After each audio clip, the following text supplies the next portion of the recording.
Nag-showtime sa Garden si LeBron James mga bro, napailing na lang sa crowd ng Knicks. Pahiyang diehard fan ng New York ni lockdown si Jalen Bronson. Naghalimaw na naman si Austin Reeves. Lakers versus New York Knicks. Balik lineup mga bro ang dalawang star players ng LA, LeBron James at Anthony Davis. Kakagaling lang sa upset win ng Lakers kontra Boston. Ngayon naman hottest team sa NBA ang kaharap nila na currently may 9-game winning streak. First quarter, showtime kagad ang Lakers. Nauna tong bounce pass alley-oop ni D'Lo kay LeBron James na nasundan ng pambubuli ni Anthony Davis sa ilalim.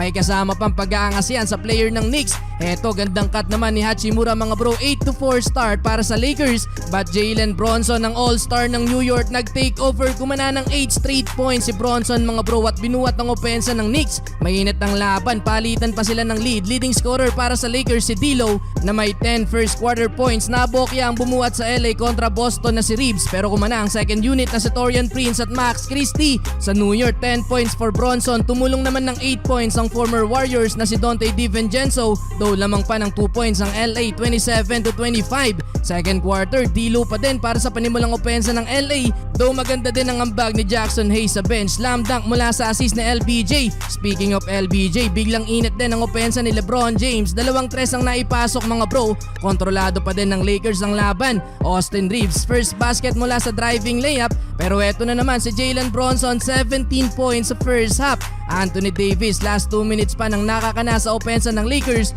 kaya naman nauwi lang din sa tabla ang laban mga bro, 59-59 halftime.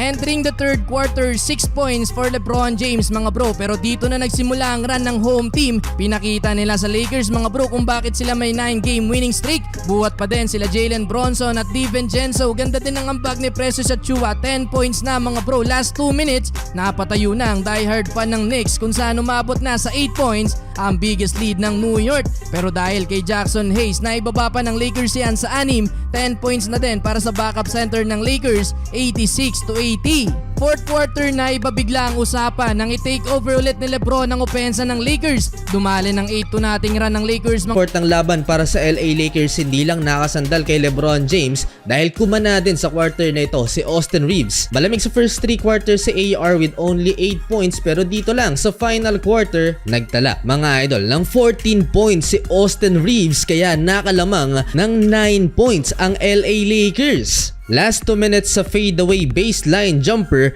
ni LeBron James. Dito tuluyang na-hype si The King at pinag-aangasan ng biggest fan ng New York Knicks na si Spike Lee. Well, hindi naman nalungkot si Spike. Sa katunayan, natawa pa siya kay LeBron James dahil sa tagal sa liga ni LeBron James at sa pagiging diehard NBA fan ni Spike Lee, halos naging kaibigan na niya mga NBA stars. 113-105 ang final score. Panalo ang LA Lakers at natapos na ang winning streak ng New York Knicks sa likod ng 22 points ni Austin Reeves, samano pa ng 6 rebounds and 7 assists, habang si LeBron James nagtala ng 24 points in 52% shooting. Si AD mga idol, double-double, 12 points and 18 rebounds. Parehong 16 points naman ang naitala ni D'Lo at Taurean Prince.